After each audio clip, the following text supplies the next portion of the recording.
Assalamualaikum warahmatullahi wabarakatuh. Kali ini penulis ingin apa ya? Ingin bahas soal vaksin. Jadi sebelumnya penulis kan eh, bahas sedikit soal vaksin itu ya. Jadi ya intinya saya mengkritisi kalau di video sebelumnya itu ya. Nah kali ini ngomong faktanya. Faktanya dari penulis pakai dua sumber kali ini. Yang satu adalah dari covid19.go.id, website resminya pemerintah Indonesia untuk masalah covid-19.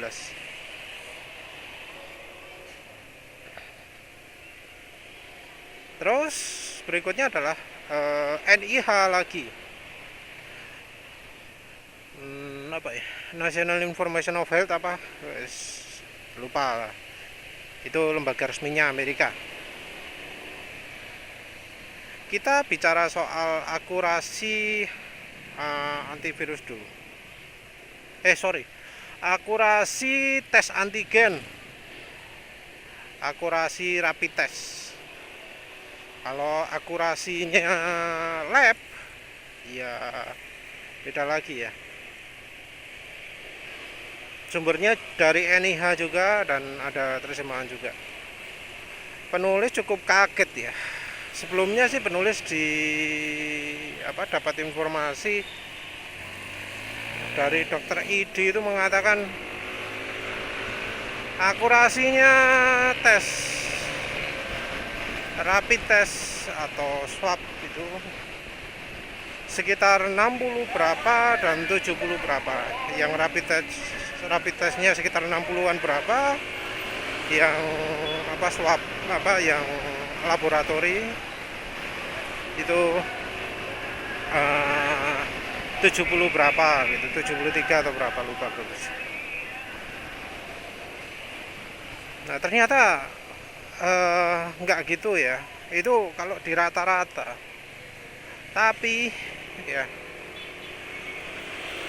rapid test itu harusnya nggak dilihat seperti itu, karena ternyata kalau orangnya tidak ada virusnya,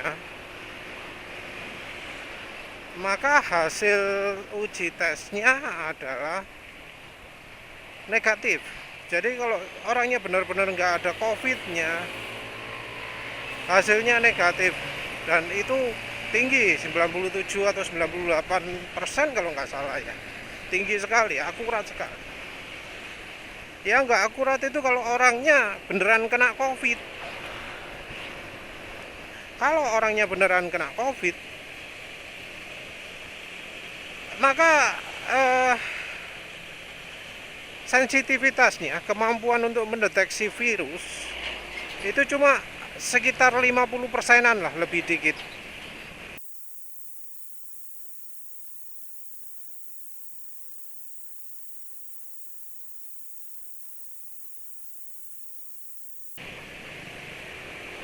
Jadi kalau untuk mendeteksi orang yang nggak kena virus corona akurat, tapi mendeteksi orang yang kena virus corona nggak akurat, 50% aja. Makanya diwajibkan bahwa untuk mendeteksi virus itu pakai uji molekul ya. Jadi katanya kalau rapid test itu uji antigen, kalau yang satunya lagi itu uji molekul. Detailnya kayak apa nggak tahu, tapi ya penulis cuma sebutkan fakta aja kayak gitu. Bukannya yang uji molekul itu nggak bisa salah juga. Ada sih kasus salah. Ada kasus salah false positif juga. Jadi orang yang harusnya nggak menderita tapi kena deteksi sebagai menderita. Ini terjadi untuk mereka yang mengalami demam berdarah. Jadi orang yang demam berdarah bisa ke deteksi sebagai orang yang kena COVID-19.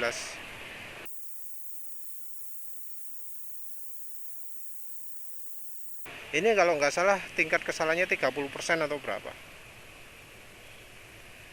Yang uji molekul juga bisa hasilnya negatif untuk orang yang kena corona, karena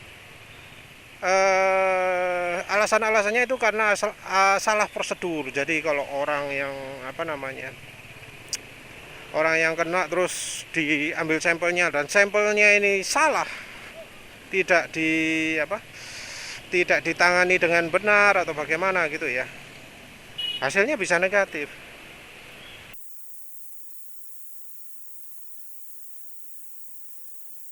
Nah, ini tentu mengkhawatirkan juga ya, karena kalau orang nggak kedeteksi negatif sih bebas, tapi begitu orang yang kena tapi dianggap nggak kena, nah ini kan bisa jadi sumber penyebaran lagi ya. Ini dari sisi alat deteksinya. Jadi itu yang yang menakutkan ya. Orang kedeteksi negatif adalah aslinya positif. Dan itu resikonya besar, 50% kalau pakai tes antigen. Kalau pakai tes molekul entah berapa persen, nanti penulis sertakan lah ya. Terus sekarang soal vaksin.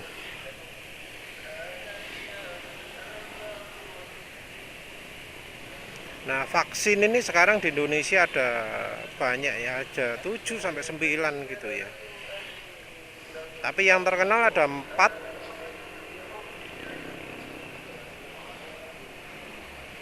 Ada dari Sinovac, buatannya Sinovac. Namanya apa? Coronavac atau apa gitu. Sinovac Cina, terus AstraZeneca dari mana ya, Oxford di Amerika, terus ada Moderna, terus ada Pfizer ya.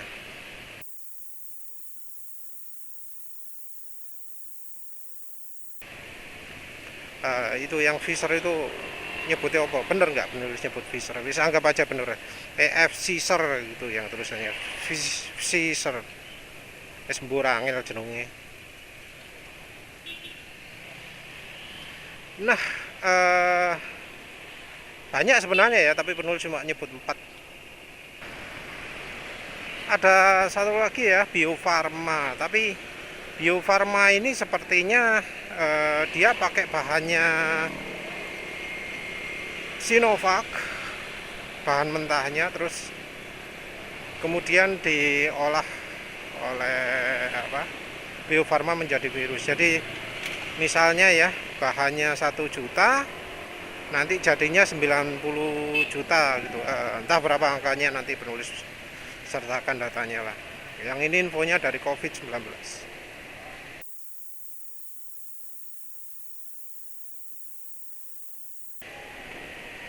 4 vaksin ini beda ya, beda metodologinya, sorry. Yang Pfizer sama Moderna ini pakai metode mRNA.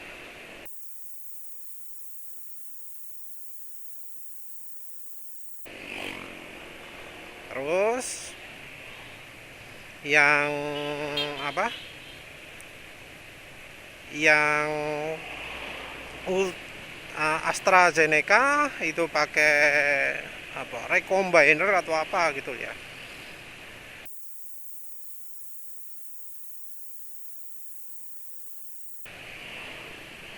Terus kalau yang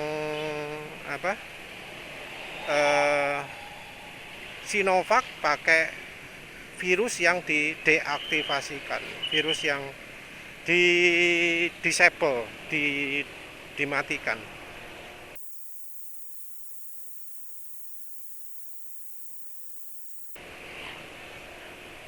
Jadi empat ini metodenya beda-beda, dan karena beda-beda ini maka efektivitasnya beda, imunitasnya beda, terus masa imunitasnya beda. Sayangnya untuk masa imunitas ini nggak ketahuan ya, nggak ketahuan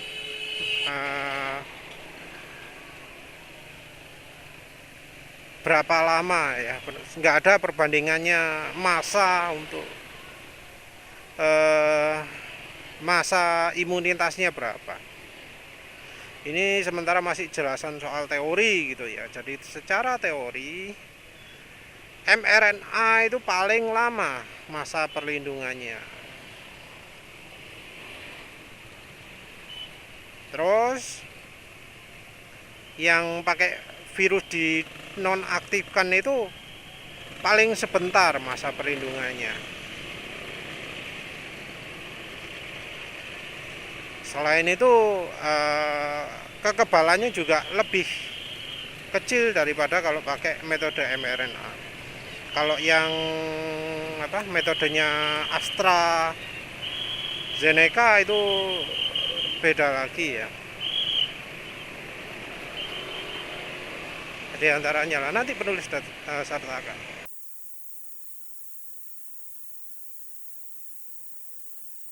Tapi tentu ada ya kelemahannya mRNA ini. mRNA ini metodenya itu memang paling ampuh. Tapi ya gitu, kayak penyimpanan ya. Penyimpanannya yang Moderna itu butuh minus 20 derajat.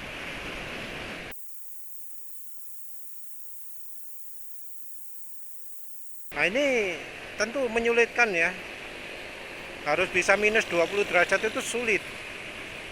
Nah yang buatan Pfizer itu malah lebih rendah lagi suhunya, minus 70 derajat sampai minus 90 derajat. Wah sulit itu mestinya ya.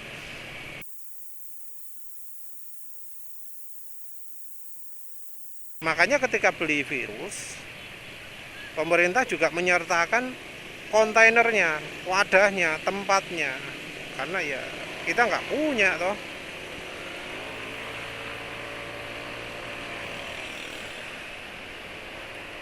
Jadi ada itu keterangannya di covid19.go.id ya, tentunya di NIH juga ada.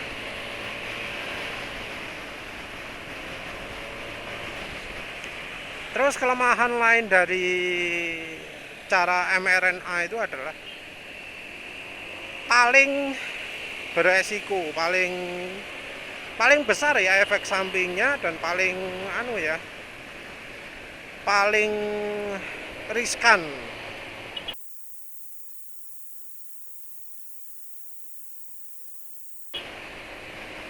Jadi efek sampingnya itu sampai 50% lebih ya kalau lihat datanya itu ya. Itu metode mRNA itu efek sampingnya besar. Apa karena merubah DNA-nya orang ya? Nggak tahu lagi lah. Tapi efek sampingnya besar.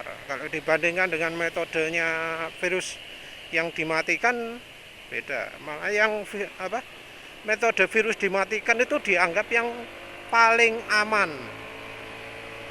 Jadi secara efisiensi mungkin termasuk yang paling rendah, tapi secara keamanan yang paling aman.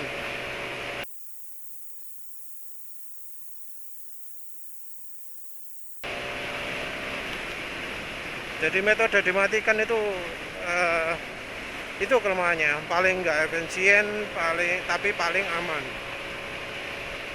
Nah cuma gini, sekarang ini ada isu bahwa vaksin Sinovac itu nggak ampuh untuk varian tertentu.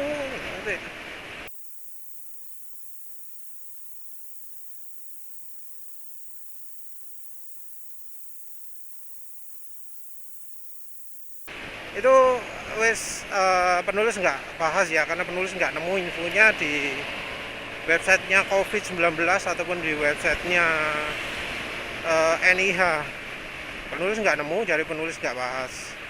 Penulis anggap aja itu informasi belakangan lah. Nah itu dari teorinya. Kalau dari kenyataannya bagaimana? Kalau pemerintah sendiri menyebut vaksin Sinovac itu lumayan efektif ya, entah berapa persen, penulis lupa, 90% kali ya,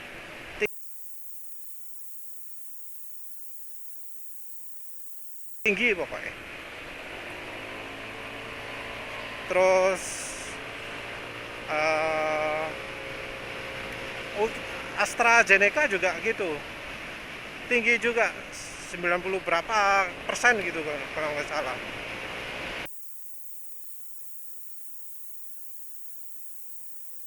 Jadi tinggi-tinggi itu yang tercantum di covid19.go.id. Nah di NIH ternyata beda lagi, angkanya jauh lebih kecil. Ada yang nyebut 63% untuk Sinovac, yang AstraZeneca itu 70%.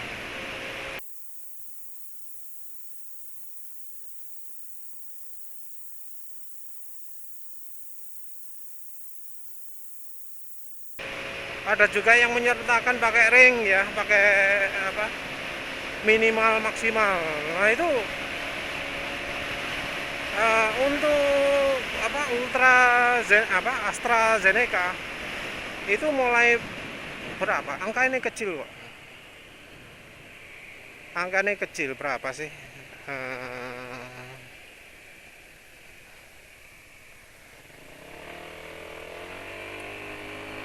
Berapa? Aduh, tetap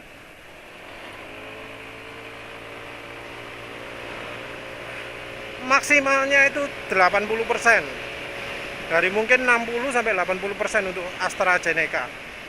Yang Sinovac itu lebih kecil lagi, 51, tapi yang angka tingginya 90 kalau nggak salah ya.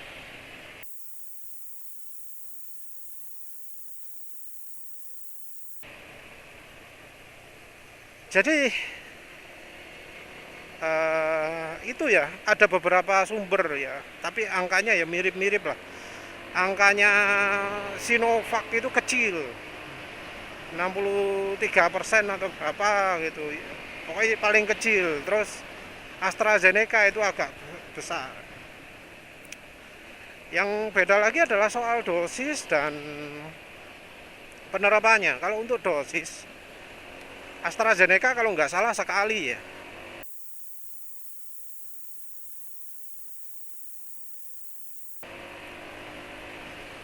Penulis lupa, nanti penulis cek lagi. Sementara itu yang Sinovac itu 2 kali, tapi periodenya adalah 14 hari.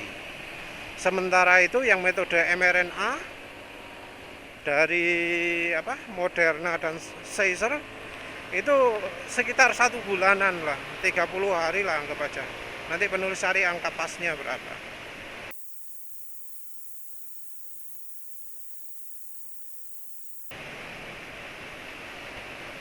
Angka ini penting karena kekebalan itu ternyata nggak bisa langsung 100%. Ya, penulis sempat singgung sebelumnya. Kekebalan itu 0% ya, awal-awal. Terus makin lama makin meningkat. Jadi harusnya mulai dari awal vaksin itu orang diisolasi, nggak boleh kemana-mana.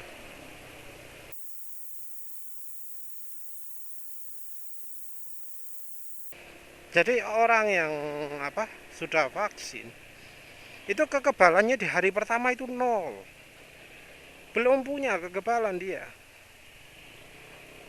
Ini contohnya dicontohkan di mRNA ya, yang virus dimatikan, penulis nggak lihat contoh harinya ya, tapi kekebalan tetap dibangun berdasarkan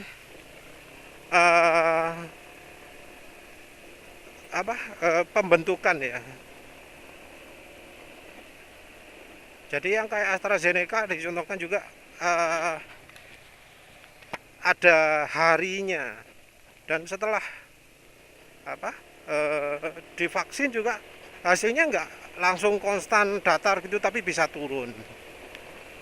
Ada yang nunjukkan data itu hasilnya akan makin lama makin turun.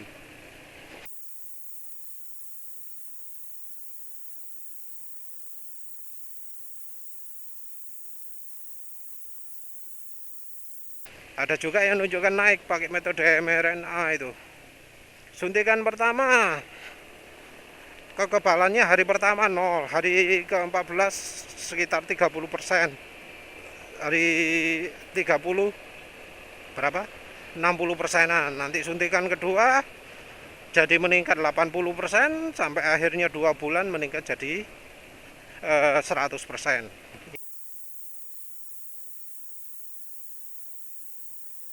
Ini yang metode mRNA.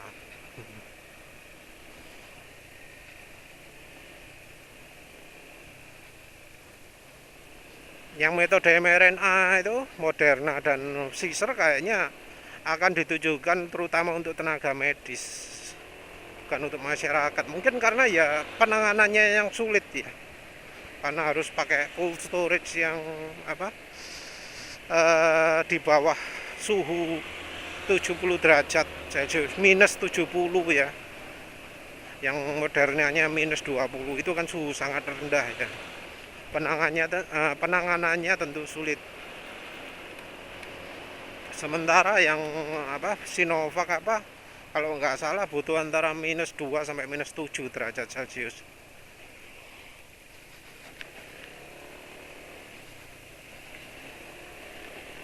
Nah, ya, yang perlu dipertanyakan lagi, mengapa kok yang divaksinasi itu nggak dites negatif ya? Dites negatif COVID.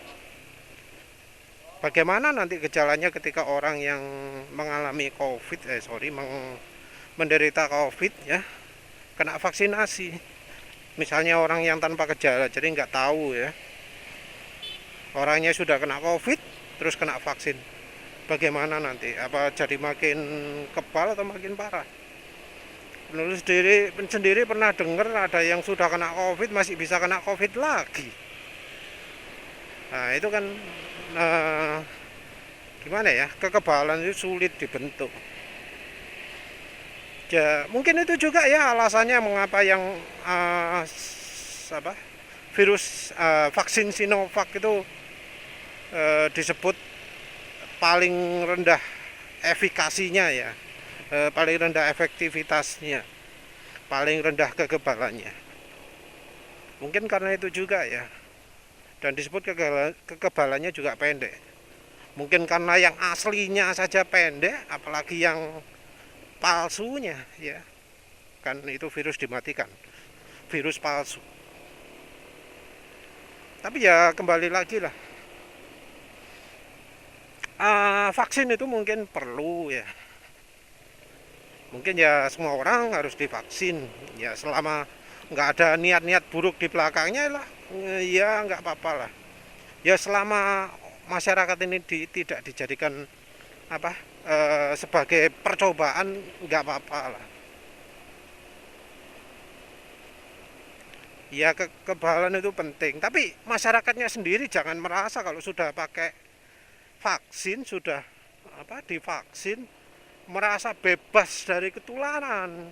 Karena ya yang kita pakai ini bukan vaksin yang 100% ampuh ya. Kan kebanyakan orang-orang itu divaksinnya pakai yang Sinovac atau AstraZeneca. Kekebalan bisa turun, nggak terusan bagus. Dan juga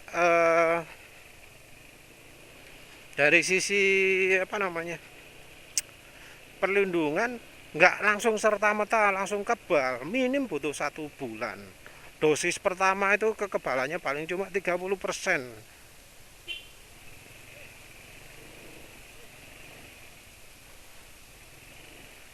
Pertama 30%, yang berikutnya baru mulai kebal. Jadi selama kayaknya minimal selama 2 bulan lah ya, orang itu harus tetap menjaga diri. Makanya wajar kalau masih disuruh pakai masker.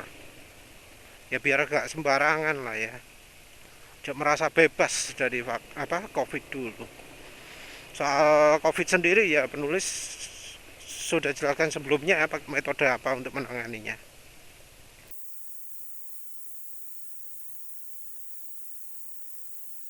Ya wes lah gitu aja. Terima kasih udah menonton. Assalamualaikum warahmatullahi wabarakatuh.